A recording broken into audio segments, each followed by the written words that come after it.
Playtime is over. Get your Prepared Mind merchandise to show your support for the channel, stop censorship, and to tell YouTube they can smoke it. Get prepared now. Hello everyone, welcome back to the Prepared Mind channel. If you're watching this over at YouTube, you really ought to be over at Patreon. Over at Patreon, you get a video done every day of the week, with the exception of Sunday when I sleep in. But Sunday we do special things anyways. Alright, so yes, everyone welcome back. It is the weekly wrap-up. The show where I like to ask the question, are we getting closer to shitting the fan, or are we getting further?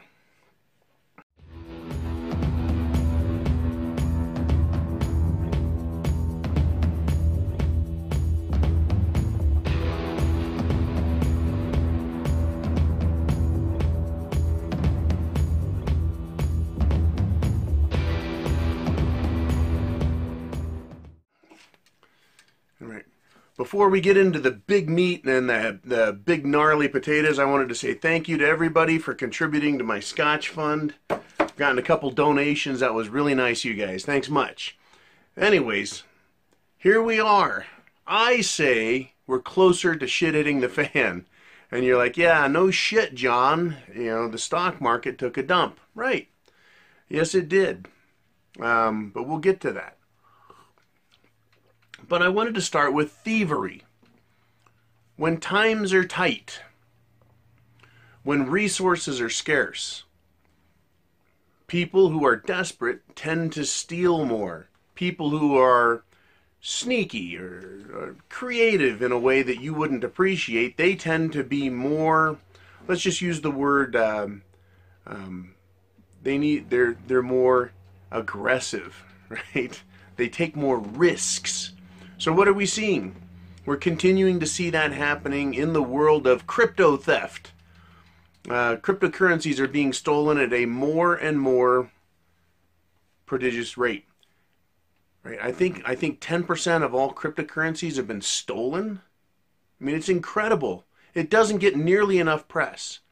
And then this week, the insiders, I think, the profit takers, the scumbags, people who like to speculate and steal other people's money, they've done a fantastic job. While the market collapsed, cryptocurrencies also came down, I think, what is it, 40 to 80%? You know, depending on the particular currency. I mean, it's not... People are in trading in order to buy low and sell high, and then the next day come back and buy low and sell high. Or sell high, then buy low at the end of the day. Right? They're just into profit taking at other people's expense. I don't see cryptocurrencies yet as a long-term investment where you can safely place your money. And you know, the world may never go back that way again, where you can invest in a company like General Electric when you're 20 and 25 and 30 and expect that company to be around when you're 60 and 65 and 70. Right? That is a different world, and I think we've left it behind. But I guess time will tell.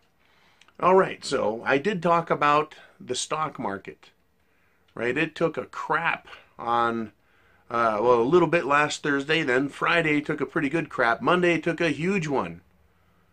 Then the market took, you know, Tuesday and Wednesday off, came back a little, right? And then it fell Thursday, another, you know, 1,000+ points. And then today it came up 330. It was down for a long time, and I thought, this is a big dip. Big drop. Now what's incredible is the 1,000-point drop, even though it wasn't the biggest percentage drop, it was the biggest numerical or points drop. And it didn't just do it once, it did it twice in 1 week. So when people say, this is just a little hiccup, it's just a correction. Typically, a correction in the market happens over the course of a few days or a few weeks, right? It's a slow correction, and then it resumes its upward climb. These are steep drops. These are hard drops. To me, they indicate something a little different. So I'm going to drag out the charts I used yesterday, a couple of them, just to point this out. This is the dot-com bubble in graph form. And you can see here how there's a gradual rise with little dips, right? Little corrections, little bits, and then it went parabolic straight up. We did that in January. The straight upness was 1,600 points in 1 month. Right? We were on par to double the Dow in 1 year if it kept up at that rate. Right? It's parabolic climb, straight up. Right? Mount Everest. Now what happened in the dot-com bubble? We went straight up, and then it came down sharply, and then it went up and up and down and up and down and up and down and up and down before the precipitous fall all the way back to the bottom. Now the point is, with that, is that's what we're seeing now. We're seeing not a gradual little up and down or down over a period of time while the market settles. These were big precipitous falls and a good climb and a precipitous fall and a little climb. My prediction is that we're going to see more of this.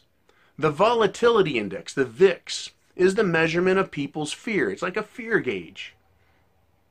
It went from being as snoozy, sleepy, unaware, driving and comatose towards financial freedom, down as low as 8 on the VIX, to as high as 50, right? It is an increase 600%. It's just a matter of days. It's like all of a sudden it was a bucket of ice water poured on the lap of every investor. Woke them up hard, scared the shit out of them, right? To illustrate this point again, this is Black Monday from 1987. You can see everything climbing up, and it's got a couple little corrections, and it went up some more. Then it had a couple hard hits, a couple recoveries, hard hits, and then it went to the floor. Big.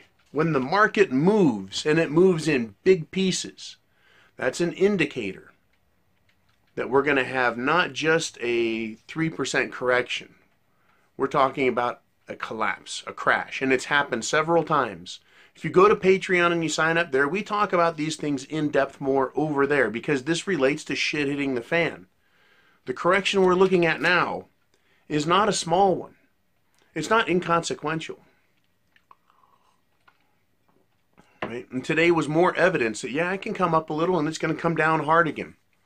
Right? Even though the market came up today, the VIX continued up. The volatility exchange. That indicates financial collapse. Now, looking at something else. What else can we look at? It says, hey, we're heading towards a shit it's the fan event. Shit it's the fan condition, right? The Democrats, again, they're complete morons. All they have is the Steele document, this fake dossier that was paid for by Hillary, that was leaked by McCain, right? Run all over Washington and handed to the FBI. Everything about these people, that's all they have. They've been caught fabricating lies and talking about building more lies into the system, right? There's political instability in our nation.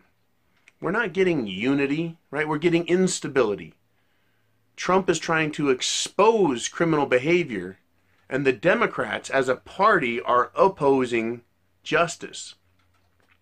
Now, you know, political persuasion aside, don't you think it would be a good idea that if you were in charge as a Democrat, that people would have confidence that you're about an investigation that reveals criminal activity and punishes criminals?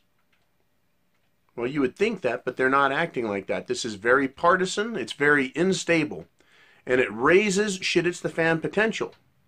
Because we know, as preppers, as truthers, we know that governments are complicit and participate in false flag events. And false flag events, we're looking at some that are going to be done, and we'll get into this in a little bit. They're being planned. And we know they're being planned, but is being planned in such a way that it creates shit it's the fan potential in a big way. All right. While we're talking about the deep state, let's talk about Syria.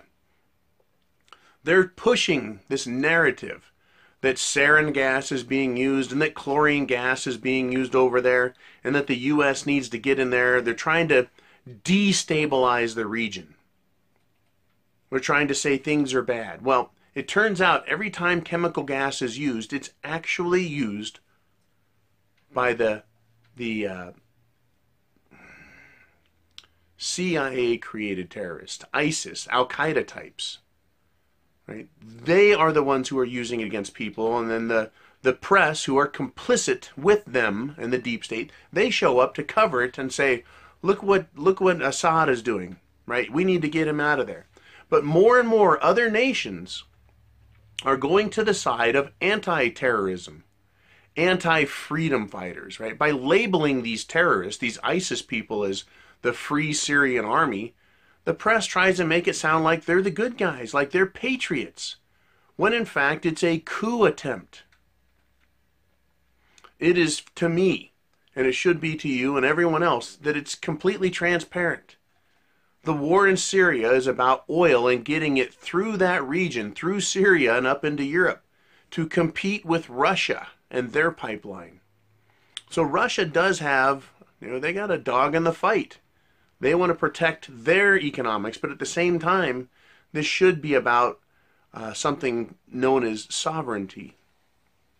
The sovereign nation of Syria should be able to determine whether or not a pipeline goes through their nation. Right? It should.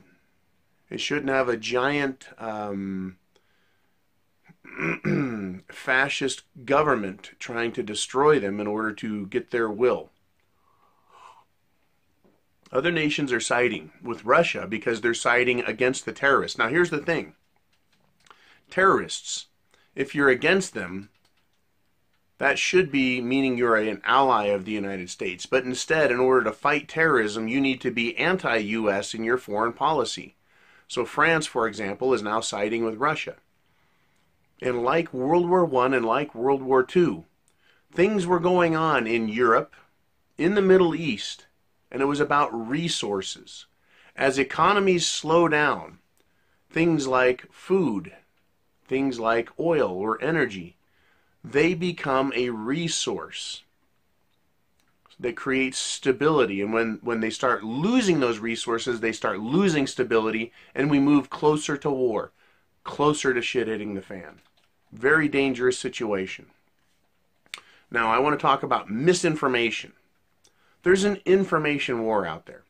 Now, the last couple of days since the stock market's had its turbulence, I've asked both preppers and non-preppers, people who are regular businessmen and those who consider themselves more financially adept. They're telling me how good the economy is and how they think this is just a small stock market correction. Now, what cracks me up is every time there's a major stock market crash, everyone's caught off guard. They're caught off totally by surprise. I've really been paying attention to this and watching it and waiting for the key elements to play out, which we're seeing now finally. These big dips and then returns and dips and returns, they precede every crash. The trick is getting to what can only be thought of as a peak and then watching these major corrections. Now, considering the Exchange Stabilization Fund, which is the plunge protection team's bank account, where they can go in there, grab a bunch of money, and throw it at the stock market and shore it up. They've been using that in QE, quantitative easing, to pump everything up. But they really have inflated this balloon to an incredible degree. And they've run up national debt to an incredible degree. It cannot be sustained. So when we start seeing this action on the stock markets, this up and down, wild gesticulation, up and down, you know that we've probably hit the peak and we're probably coming down. But people are telling me, people I know, man, the economy's strong, unemployment's low, I'm seeing a lot of good economic activity, and I'm thinking, how can you not get the same reports that I'm getting? What about the retail apocalypse? JCPenney, Sears, Macy's, Toys R Us, clothing chains, chains of all sorts, auto chains, they're closing stores. Shopping malls are closing individual stores. They're losing their anchor stores. The retail sector is hurt. Now, here's the thing. They want to blame online sales. Now, here's the deal with online sales, and I thought about this, and this is a Prepared Mind exclusive.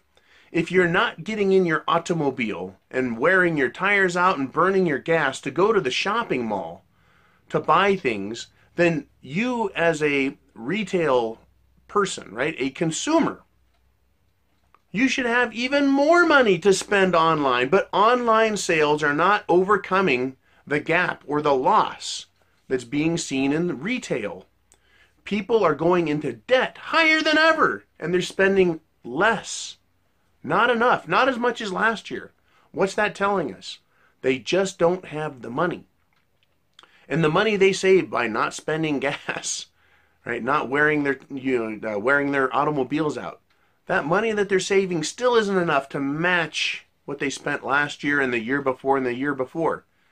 What I'm saying is we're in huge trouble. The retail apocalypse is real. In addition to that, when people say the economy's great, and I go, wait a minute, are you kidding me? The trade deficit is bigger than ever.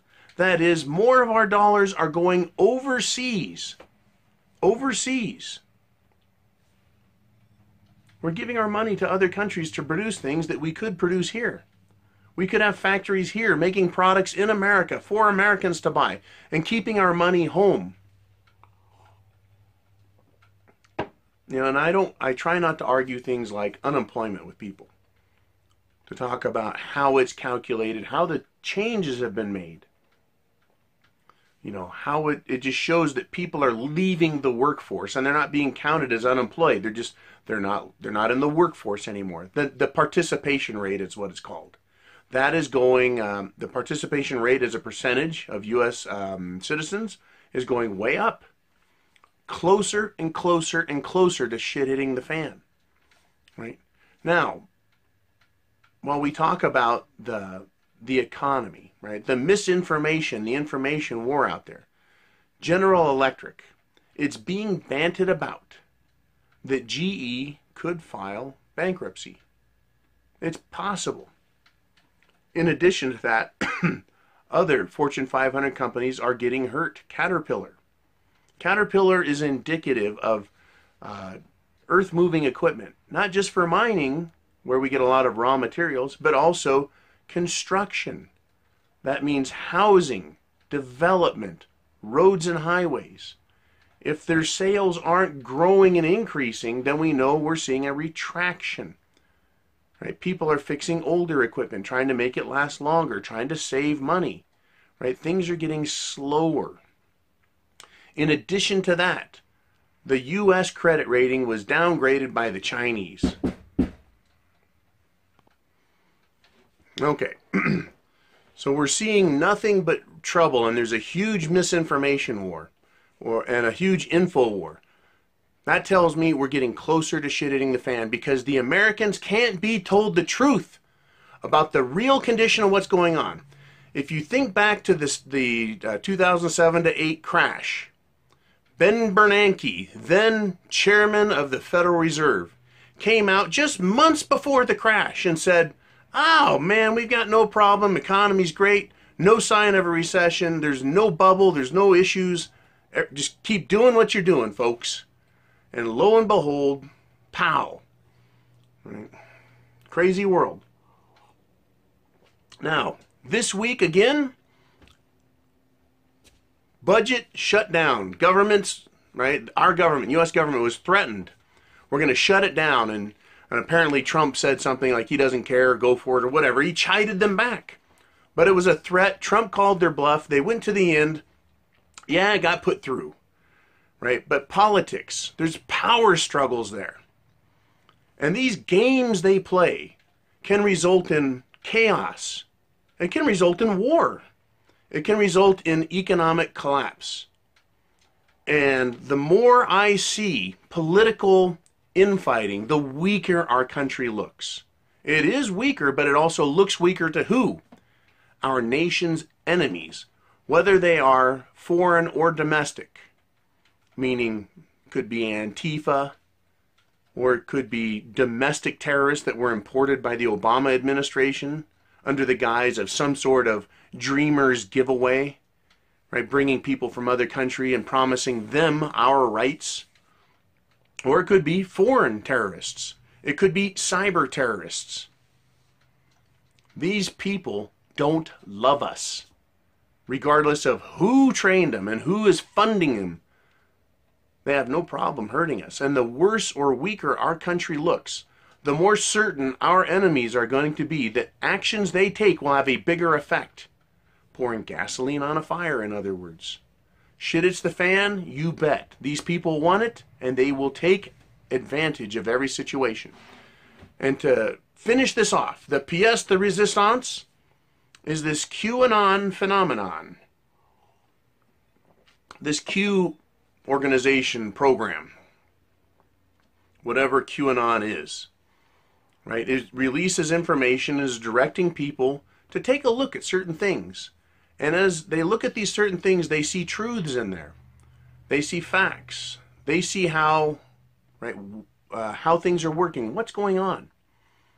QAnon has predicted a major false flag is coming. Why would QAnon put on that? For the exact same reasons I lined out on this weekly wrap-up.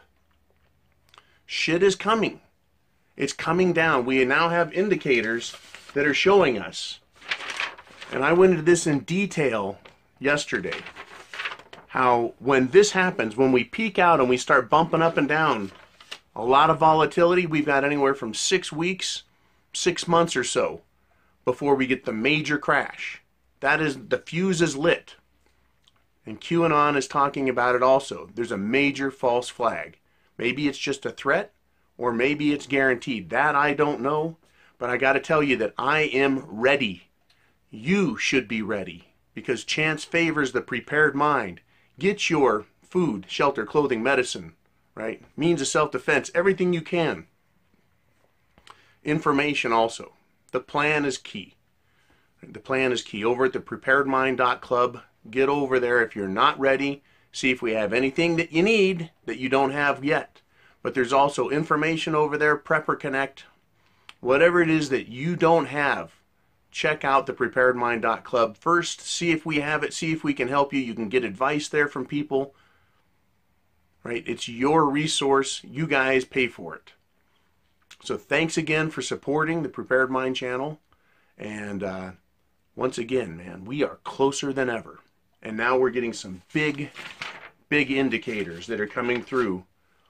All the pieces are coming together. Right? The more paint that's added to the mosaic, right, the work of art, the more clear the picture becomes.